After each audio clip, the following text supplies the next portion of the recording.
नए संसद भवन पर बदलता अशोक स्तंभ का प्रतीक को लेकर छिड़ी बहस। जैसा कि आप सभी जानते हैं कि नए संसद भवन पर नए अशोक स्तंभ जो राष्ट्रीय चिन्ह है, कई बदलाव नजर आए। शेर व चक्र, जिसमें इस विषय पर लोगों की प्रतिक्रिया आना स्वाभाविक है। इतिहास बनने के लिए पुरुषार्थ चाहिए। पुरुषार्थ सगुण और समर्थ निर्माण की मांग करता है, जिसका दृष्टिकोण परमार्थवादी व सर्वजन को जोड़ता हो।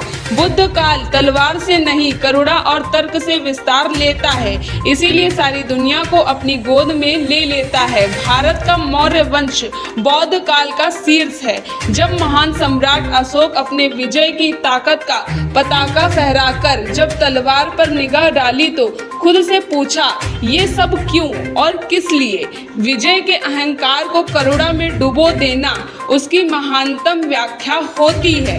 अशोक स्तंभ उसका प्रतीक है। ये स्तंभ मात्र मूर्ति शिल्प नहीं है, बल्कि एक विचार की प्रस्तुति है, जहां चारों शेर मुंह बंद करके चारों दिशाओं में सचेत बने खड़े हैं, शांत स्वभाव से। सत्यमेव जयते मुंडक उपनिषद से उठाया गया श्लोक का हिस्सा है, जिसका अर्थ है कि सत्य की विजय होती है। यह भारत का राष्ट्रीय चिन्ह है। सेना, पुलिस, मेडल, सरकारी दस्तावेज, पासपोर्ट आदि सभी जगह भारत का ये प्रतीक चिन्ह भारत की मौजूदगी दर्शाता है।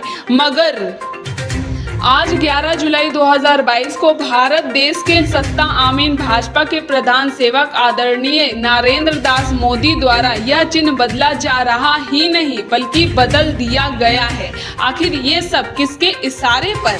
क्योंकि आज यानी जिस नए संसद भवन के ऊपर 9500 किलोग्राम एवं 20 फुट ऊंचे विशालकाय बौद्ध विरासत अशोक स्तंभ का अनावरण किया गया है, जिसके मूलभूत मूर्ति में कई परिवर्तन नजर आते हैं।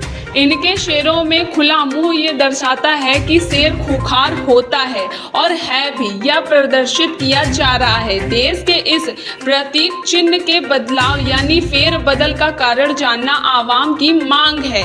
इस संबंध में गंगोत्री विश्वकर्मा ने तो यहाँ तक लिखा है कि बदलाव नया नहीं है। चापलूस व सांप्रदायिक शक्तियाँ, जिन्हें लोग मनुवादी करार देते हैं, लोगों ने पहले भी इतिहास से छेड़छाड़ कर बड़े बदलाव किए हैं। वह यानी गंगोत्री अपनी वाल पर लिखते हैं कि पुष्यमित्र सुंग, जो कि बामण था, को क्षत्रिय राम बताया, सम्राट बृहदत्त मौर्य को रावण, बख्तियार खिलजी को हनुमान, अग्नि शर्मा को दलित वाल्मीकि बताते हुए, सिलोन को लंका, साकेत को अयोध्या, घाघरा को सरयू आदि बताकर 85% द्रविड़ों को बेवकूफ बनाकर भयंकर रूप से उत्पात मचाया ही नहीं, बल्कि लूटा भी।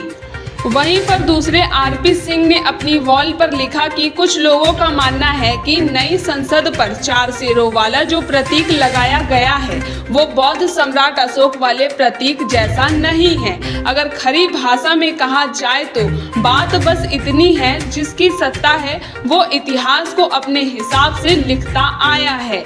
इसमें नया कुछ भी नहीं है। बहुजनों में हिम्मत है तो अपनी संख्या बल की ताकत दिखाएं और 2 साल बाद अपने वोटों से सत्ता पाकर फिर प्रतीकों को बदल दे। शेरों की सभा में हिरणों को न्याय देने का चैप्टर बार बार नहीं पढ़ना चाहिए। न्याय चाहिए तो शासक बनिए, क्योंकि लोकतंत्र में लड़ाई तलवारों व बंदूकों की नहीं, सिर्फ अपनी विचारधारा के लिए वोट डालने की है। तब चलेगा न्याय चक्र। NCTV। धन्यवाद।